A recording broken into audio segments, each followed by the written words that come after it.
तो दोस्तों आज के इस वीडियो में हम बात करेंगे कि फार्मेसी के बाद क्या है वो टॉप गवर्नमेंट जॉब ऑप्शंस जिसको करना और उस लेवल पे पहुंचना हर एक फार्मेसी स्टूडेंट का सपना होता है। तो दोस्तों आज के इस वीडियो में हम टॉप 5 फार्मा गवर्नमेंट जॉब्स के जॉब रोल, उसके एलिजिबिलिटी क्राइटेरिया, रिक्रूटमेंट प्रोसेस और इम्पोर्टेंटली उनके सैलरी के बारे में बात करेंगे। तो अगर आप अपने आप को एक दिन उस मंजिल पे देखना चाहते हो, अगर आप भी अपने गवर्नमेंट जॉब पाने के ड्रीम को फुलफिल करना चाहते हो, तो कसम से आज के इस वीडियो आपके लिए ही है। तो मेरा आप सबसे ये रिक्वेस्ट है कि वीडियो को पूरा वॉच करें और आप चैनल पे नए हैं तो चैनल को सब्सक्राइब करना ना भूलें। तो चलिए शुरू करते हैं। तो दोस्तों हमारे लिस्ट के नंबर 5 पे है गवर्नमेंट फार्मासिस्ट यानी हॉस्पिटल फार्मासिस्ट।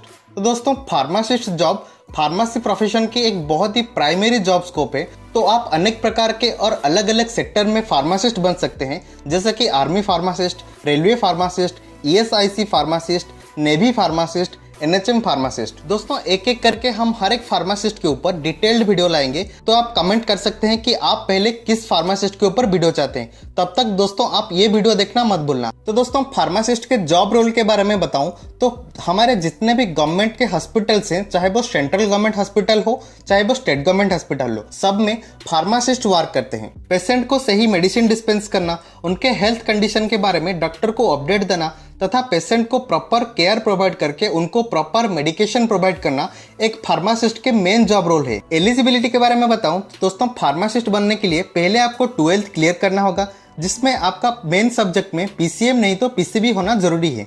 इसके बाद आपको B फार्मा यानी बैचलर ऑफ फार्मेसी नहीं तो D फार्मा यानी डिप्लोमा इन फार्मेसी होना जरूरी है। एज लिमिट की बात करें तो यहाँ पर मैक्सिमम एज लिमिट है 30 साल और स्पेशल कैटेगरी के लिए वहां पर रिलैक्सेशन भी होती है। दोस्तों फार्मासिस्ट के रिक्रूटमेंट के बारे में बात करूं तो यहाँ पर आपका चयन होता है स्टेट गवर्नमेंट नहीं तो सेंट्रल गवर्नमेंट बोर्ड के द्वारा। हर सेक्टर में एग्जाम पैटर्न अलग अलग हो सकते हैं और आपका एग्जाम क्लियर होने के बाद आपको इंटरव्यू में बुलाया जाता है। इंटरव्यू आदि खत्म होने के बाद आपका सीधा पोस्टिंग दिया जाता है। दोस्तों इसके सैलरी के बारे में बात करूं तो फार्मासिस्ट को इनिशियली मतलब उनका स्टार्टिंग सैलरी रहता है लगभग 30,000 से 50,000 के बीच। तो दोस्तों ओवरऑल ये एक बहुत ही अच्छा जॉब है। अगर आप फ्यूचर में फार्मासिस्ट बनना चाहते हो तो आप कमेंट सेक्शन में जरूर कमेंट कीजिएगा। दोस्तों हमारे लिस्ट के नंबर 4 पे है गवर्नमेंट यूनिवर्सिटी में कॉलेज प्रोफेसर। दोस्तों कुछ लोगों की सोच यही होती है कि ये लेक्चरशिप या टीचरशिप एक बहुत ही बोरिंग जॉब है, इसमें बहुत कम सैलरी मिलती है। लेकिन दोस्तों थोड़ा सोचिए, अगर आपको आज तक पढ़ाया ना जाता तो क्या आप आज यहाँ पर होते? तो आपको हमेशा ये याद रखना चाहिए कि एक टीचर ही, एक लेक्चर ही एक समाज को बनाती है। तो फार्मेसी में जो सेकेंड मोस्ट जॉब्स को प्रीफर करते हैं वो है एसोसिएट प्रोफेसर। तो इसके एलिजिबिलिटी के बारे में बताऊं तो यहाँ पर आपका मिनिमम क्वालिफिकेशन MPharm यानी मास्टर ऑफ फार्मेसी नहीं तो PhD होना जरूरी है। दोस्तों एसोसिएट प्रोफेसर बनने के लिए आपको सीधा गवर्नमेंट के द्वारा जो भी एग्जाम कंडक्ट किया जाता है, आपको उस कॉलेज का एग्जाम क्लियर करना होगा। एग्जाम क्लियर करने के बाद आपको सीधा गवर्नमेंट फार्मेसी इंस्टीट्यूट में पोस्टिंग दी जाती है। जैसे जैसे आपके एक्सपीरियंस बढ़ती है वैसे वैसे आप सीनियर प्रोफेसर और प्रिंसिपल आदि पदों तक भी जा सकते हैं। इनके इनिशियल सैलरी के बारे में बात करूं तो एक एसोसिएट प्रोफेसर को गवर्नमेंट यूनिवर्सिटी में 40,000 से 60,000 के बीच सैलरी मिलती है। तो दोस्तों आपका पढ़ाने में इंटरेस्ट है तो आप ये जॉब स्कोप चूज कर सकते हैं। Now moving into number 3। दोस्तों हमारे सूची के नंबर 3 पे है ड्रग इंस्पेक्टर। दोस्तों फार्मेसी में ये job one of the most demanding and popular job scope है। दोस्तों ड्रग इंस्पेक्टर बनना हर एक फार्मेसी स्टूडेंट का सपना होता है। तो हर वो फार्मेसी स्टूडेंट ड्रग इंस्पेक्टर को अपना ड्रीम जॉब मानती है। ये कहना कुछ गलत नहीं होगा। दोस्तों आपको एक सच्ची बात बताऊं तो ड्रग इंस्पेक्टर एक ऐसा जॉब है जिसको पाने के लिए स्टूडेंट को तो छोड़ो, अच्छे अच्छे कॉलेज के यूनिवर्सिटी के प्रोफेसर भी इसको पाने के लिए इसका एग्जाम देते हैं। तो दोस्तों ड्रग इंस्पेक्टर एक बहुत ही वेल नोन और पॉपुलर जॉब स्कोप है, क्योंकि इसमें जो रिस्पेक्ट, सरकारी सुविधाएं और ऊपर के जो फायदे मिलते हैं वो किसी और जॉब में नहीं। तू समझा? हाँ। नहीं तू समझा नहीं। दोस्तों ड्रग इंस्पेक्टर की पोस्टिंग एक जिले में होती है। इसके मेन जॉब रोल के बारे में बताऊं, DI का काम होता है कि कानूनी के तौर पर, कानूनी के लॉज के अकॉर्डिंग एक जिले में जितने भी दवाई इंपोर्ट एक्सपोर्ट होती है उसके क्वालिटी, सेफ्टी और उसके एफिकेसी को पता लगाना। दोस्तों ड्रग इंस्पेक्टर के पावर के बारे में बताऊं, मान लो आप एक DI हो और आपके जिले में एक फार्मा इंडस्ट्री है। तो अगर आपको ऐसा कुछ लगता है कि वो फार्मा इंडस्ट्री जो है वो कुछ भी गलत काम कर रहा है, यानी कुछ गलत दवाई प्रोड्यूस कर रहा है, नहीं तो वो जितना भी दवाई प्रोड्यूस कर रहा है वो उतना एफिकेसी प्रोड्यूस नहीं करता, तो आपका पावर भी ये रहता है कि आप चाहे तो उस इंडस्ट्री को बंद भी कर सकते हैं। तो ओवरऑली एक ड्रग इंस्पेक्टर एक बहुत ही अहम भूमिका निभाती है पब्लिक हेल्थ को प्रोटेक्ट करने में। तो दोस्तों ये जॉब जितना रिस्पेक्टेबल है, इसको पाने के लिए स्टूडेंट्स के अंदर उतना कॉम्पिटिशन्स भी देखने को मिलते हैं। दोस्तों बहुत ही तगड़ा कॉम्पिटिशन्स होता है डीआई के एग्जाम के क्रैक करने के लिए। इसके एलिजिबिलिटी के बारे में बताऊं तो यहाँ पर आपका मिनिमम एलिजिबिलिटी बी फार्म होना चाहिए। ड्रग इंस्पेक्टर के रिक्रूटमेंट के बारे में बताऊं तो इसके लिए आपको स्टेट पीएससी वरना यूपीएससी के जो ड्रग इंस्पेक्टर के एग्जाम होता है उसको पहले क्लियर करना होता है। उसके बाद इंटरव्यू में आपका चयन प्रक्रिया किया जाता है। मेडिकल टेस्टिंग आदि करने के बाद आपको सीधा एक जिले में जॉब पोस्टिंग दी जाती है। दोस्तों अब हम बात करेंगे ड्रग इंस्पेक्टर के इनिशियली सैलरी पैकेज के बारे में।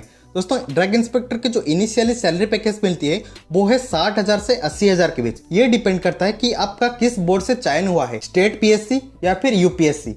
दोस्तों 60 से 80,000 के सैलरी के साथ साथ आपको गवर्नमेंट की तरफ से एक्स्ट्रा बेनिफिट्स और एक्स्ट्रा अलाउंसेस मिलती है। तो दोस्तों ओवरऑली ड्रग इंस्पेक्टर एक बहुत ही रेप्यूटेड और रिस्पेक्टेबल जॉब स्कोप है। दोस्तों अगर आपको इसके बारे में डिटेल्ड वीडियो चाहते हैं तो आप कमेंट कर सकते हैं। हम बहुत ही जल्दी ड्रग इंस्पेक्टर कैसे बनते हैं, उसके एलिजिबिलिटी, उसके रिक्रूटमेंट, एग्जाम कैसे होता है, एग्जाम पैटर्न क्या रहता है, सैलरी के एक्स्ट्रा बेनिफिट्स और एक्स्ट्रा अलाउंसेस क्या क्या रहता है, इसके ऊपर हम डिटेल्ड बहुत ही जल्दी वीडियो लाएंगे।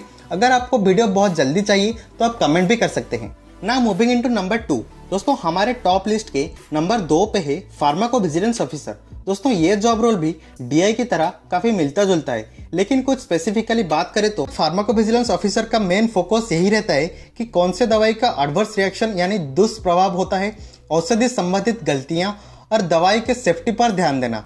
दोस्तों हर वो गवर्नमेंट ऑर्गेनाइजेशन जहां पर हर रोज बहुत सारे दवाइयों का बहुत मात्रा में संरक्षण होता है और उनका आना जाना लगा रहता है, वहां पर फार्माकोविजिलेंस ऑफिसर की पोस्टिंग होती है। दोस्तों कुछ गवर्नमेंट ऑर्गेनाइजेशन जैसे कि Central Drug Standard Control Organisation और स्टेट ड्रग कंट्रोल डिपार्टमेंट। दोस्तों इसके एलिजिबिलिटी के बारे में बात करें तो इसके लिए आपका मिनिमम क्वालिफिकेशन बी फार्म नहीं तो मास्टर कंप्लीट होना चाहिए। इसके साथ साथ आपका एडिशनल सर्टिफिकेट चाहिए होता है जो कि है फार्माकोविजिलेंस ट्रेनिंग की। एज लिमिट की बात करें तो यहाँ पर एज लिमिट आपका रहता है 21 से 35 साल के बीच और स्पेशल कैटेगरी को रिलैक्सेशन भी मिलता है। दोस्तों अब हम बात करेंगे इसके सैलरी के बारे में। दोस्तों एक फार्माकोविजिलेंस ऑफिसर की स्टार्टिंग सैलरी बहुत ही अच्छी रहती है जो कि 60,000 से 1 लाख के बीच। ये डिपेंड करता है कि आप कौन से गवर्नमेंट ऑर्गेनाइजेशन पे पोस्टेड है। दोस्तों अब हम बात करेंगे हमारे लिस्ट के वो टॉप जॉब के बारे में। इससे पहले अगर आप अभी तक हमारे साथ बने रहे तो उसके लिए आपको बहुत बहुत शुक्रिया। दोस्तों इस बात पे प्लीज वीडियो को लाइक और दोस्तों के साथ शेयर करने के लिए मत भूलना। दोस्तों फार्मेसी में जो टॉप गवर्नमेंट जॉब के स्कोप है वो है फार्मास्यूटिकल रिसर्च साइंटिस्ट। तो स्टूडेंट को नई चीज पर खोज करना, नई चीज पर रिसर्च करना अच्छा लगता है, ये जॉब उनके लिए बहुत ही बेस्ट है। इसमें आपको गवर्नमेंट ऑर्गेनाइजेशन और इंस्टीट्यूट जैसे कि Council of Scientific and Industrial Research CSIR, Indian Council of Medical Research ICMR, Defence Research Development Organisation DRDO, ये सब गवर्नमेंट के ऑर्गेनाइजेशन और इंस्टीट्यूट में आपको एज ए रिसर्च साइंटिस्ट काम करना होता है। इसमें आपका मेन जॉब रोल यही होता है कि नई दवाइयों का खोज करना, उनके कंपोजिशन को ढूंढना और इंसानों पर वो दवाई कैसे काम करेगा और उसका इफेक्ट क्या होगा, ये सब के ऊपर रिसर्च करना। दोस्तों फार्मा रिसर्च साइंटिस्ट के एलिजिबिलिटी के बारे में बात करूं तो यहाँ पर आपका minimum qualification master in pharmacy नहीं तो PhD होना अनिवार्य है। इसमें आपको डायरेक्टली गवर्नमेंट के द्वारा जो भी एग्जाम कंडक्ट होता है उसको देना होता है और उसको क्वालिफाई करने के बाद आपको सीधा उस गवर्नमेंट के ऑर्गेनाइजेशन और इंस्टीट्यूट पे डायरेक्ट पोस्टिंग दिया जाता है as a junior research scientist. तो जैसे जैसे आपके एक्सपीरियंस बढ़ता है और जैसे जैसे आपका काम करने का स्किल्स अच्छा रहता है, इसमें आप सीनियर रिसर्च साइंटिस्ट और बहुत अच्छे अच्छे पदों तक भी जा सकते हैं। तो ये जॉब फार्मेसी के अंदर one of the best government job माना जाता है अगर आप एज ए रिसर्च साइंटिस्ट काम करना चाहते हो। इसके इनिशियली पैकेज के बारे में बात करूं तो इसका इनिशियली पैकेज रहता है 70,000 से 1 लाख तक, जो कि बहुत ही बढ़िया सैलरी होती है आपके जॉब के लिए। तो दोस्तों ये थे फार्मेसी में वो टॉप गवर्नमेंट जॉब ऑप्शन। तो अगर आपका कुछ भी डाउट रहता है किसी भी जॉब को लेकर तो आप नीचे कमेंट कर सकते हैं। हम बहुत ही जल्दी उसके ऊपर डेडिकेटेड वीडियो लाएंगे। बाकी अगर आपको गवर्नमेंट जॉब के ऊपर इससे भी ज्यादा इन्फॉर्मेशन चाहिए तो आप लेफ्ट वाला वीडियो क्लिक करिए। अगर आपको फार्मेसी के बारे में overall information, overall job scope चाहिए तो आप राइट वाला वीडियो क्लिक करें। तो दोस्तों आज के लिए बस इतना ही। आशा करता हूँ आपको वीडियो हेल्पफुल हुई होगी। अगर आप चैनल पर नए हैं तो चैनल को सब्सक्राइब करना मत भूलिएगा। तब तक के लिए टाटा।